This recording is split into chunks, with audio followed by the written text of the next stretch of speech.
going on YouTube? Back with another video, and today we're on the second part of the new series, ranking the best 2K's in my personal opinion.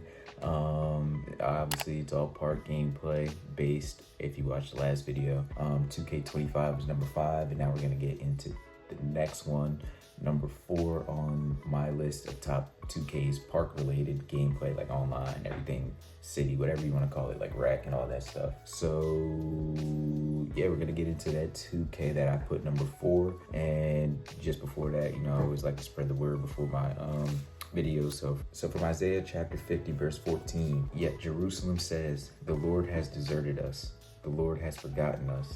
Never can a mother forget her nursing child. Can she feel no love for the child she has born? But even if that were possible, I would not forget you. So that's Isaiah chapter 50 verses 14 and 15. So, sometimes we may feel that we may pray, or we may feel like, things just don't go our way, things aren't happening our way and all that, and we may feel like God is far away from us, or God's forgotten us, but that's never the case, and that never can happen. As it says right there, even if that were possible, I would not forget you. A mother will never forget her child. She'll never feel no love for her child. That will never happen. In the same way, God will never forget us, and God will never forget his children. So sometimes you just gotta wait. God answers in different ways. It may be yes, it may be no, it may be wait. So you just gotta wait and just see. But that God is always going to be with you. God's always in your presence, or we're always in his presence, really. Should word that a little bit differently. But no matter what you're going through, good, bad, left, right, whether you've been living good, whether you've been living in sin, either way, God sees it all, and God will never forget you and the things that you've done. So at the end of the day, just know and rest in the fact that God loves you, and God will never forget you.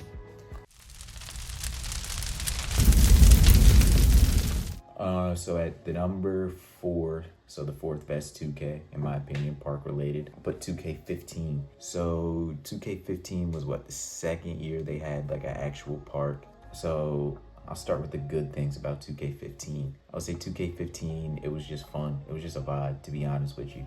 2K15, there was some cheese going on, but it wasn't to the point where they try to force so much and restrict everything. Like, you had 7-foot demigods running around, dribbling, doing everything. So yeah, that is that cheesy? Yes, but everybody was doing it, and the game was just fun because there was a balance within it. There wasn't no restrictions. The more restrictions the game has placed, the more restrictive we feel with a controller in our hands. So what's the purpose? Obviously, there needs to be some restriction. I don't think 7-footers should be dribbling like guards. But what I'm saying is, the more restrictions they place on certain things, like 2K25, for instance, tall guards can't do nothing. You have one dribble style that you can really go left and right with. Like, you can't really move around. Everything feels restricted and stiff. 2K15, on the other hand, felt smooth, and you can go both ways. You can dribble. Every build can do whatever you wanted to. It was more so, it was just fun. It was a fun game to play. So it wasn't nothing to where it was like, oh, you gotta have this requirement and all these requirements. Like, we're doing rocket science now compared to what it was before. I'm not saying I don't like the build system now. It's obviously a good system, but it just needs refinement and less restrictive on the gameplay aspect, in my opinion. I just want the fun back like it was in 2K15. I don't know whose gameplay this is. I forget his name, but I'll show it at the end.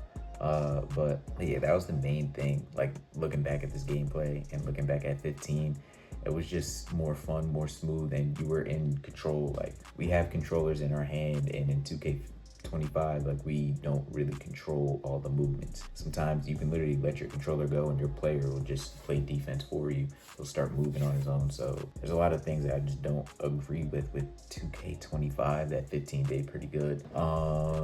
Another thing I would say is just pretty much the control, the fluidity of the game. Everything felt smooth. Everything felt like it was in motion.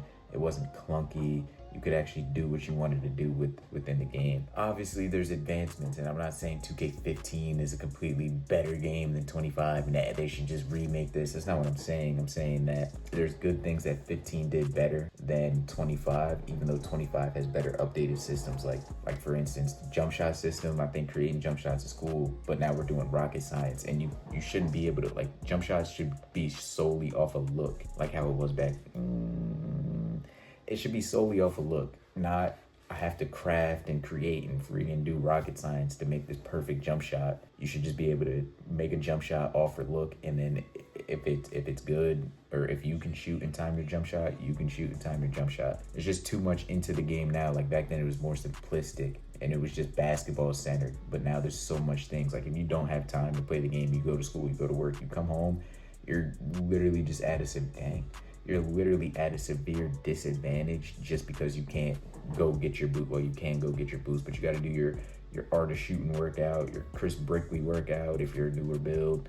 Then you gotta, like, there's just so much stuff. You gotta make your jump shot. You gotta know what's going on in the game with every last single badge. Like, there's so many little small minor details that make people better just based off of having more time, which obviously it makes sense. You put more time into the game, you should be better. But at the end of the day, base level, there's just too much going on in the game now that took away from the focus of basketball, if that made sense. But what else did 2K15 do better? Honestly, just the part. You can just look in the background, just look at how the vibe was. Like, does this not look like a basketball court? You can compare this to Rise, Elite. Let's go all the way back to 2K23, Beast of the East, all that stuff. Hopefully you can put some screenshots up there. But why does this just feel like basketball more than robots and pirate ships and all this stuff? Like, it's cool, you're trying to make a theme and affiliation themes and all that, but it was Sunset Beach Ballers. Like, it was hooping on a Sunset Beach. It was Rivet City. Like, yeah, it was in a factory, but there was not no 25-foot robot like being built. Like, there's just too much going on, taken away from the basketball aesthetic. And look at, like, even the clothes like people's wearing. Like, I don't know, the clothes this year, like, everything is just, it's just getting blown out of proportion now. Like, yeah, the clothes is cool, like all the Fear God, all this other stuff that they got going on. All the brands, it's all cool. But look at the jersey shirt that dude's wearing. Like, even like just the basic stuff. The clothes back then was just a vibe. They had the bubble jackets. Now they brought back bubble jackets and it costs like $25,000. Like, the simplicity of the game has been blown out of proportion, and that's where the major fault is. But now, if you want to talk about what 2K15 did bad, is the balance aspect. Like, if this game was made next year, people would complain about this game, obviously, because there would be no set balance. Like, people would be like, oh, you shouldn't be able to do this, that, and the third as a 7-footer.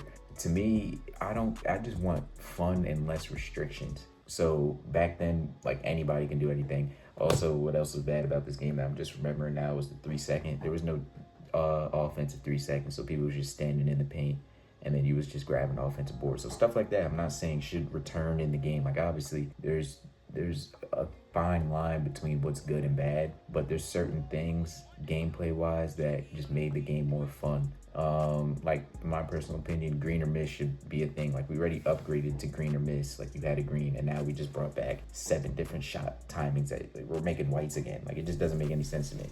But yeah, back to the bad about 15. That's really all my complaints. Honestly, I played 15 very late. I started late in the year. Like, I started in like April, and I didn't play it that much. I got to like pro or something. But looking back at like clips and everything, and where, like, how the top people was playing, like back then you had like who was it? You had Pretty Boy Fredo was hooping, Stacks, all them people. Everybody that was hooping, I don't even leave nobody out and all that, but it was like, you can see how much more fluid and how much more fun the game was. Like, if you compare gameplay from now, 25, how slow and stiff the game looks, compared to top level 15, not top level, but just fun flowing 15 gameplay, you would see a fun difference. And I think that's the most important thing that we're getting away from as well, is having fun on 2K and having fun playing video games. Now it's just balance and competitiveness, which obviously everybody wants a game to be balanced and competitive, but now we took away the core focus, which is fun, if that makes any sense. So that's pretty much why I would rank 2K15 at the number 4 2K of all time. Next week we'll get into number 3, and yeah, it's gonna be tough, so I'm gonna need a week to think about that one. But yeah, drop your guys' opinions, why you think what 2K should be ranked where, and yeah, we'll chop it up in the comments. But until then, I'll catch you on the next one.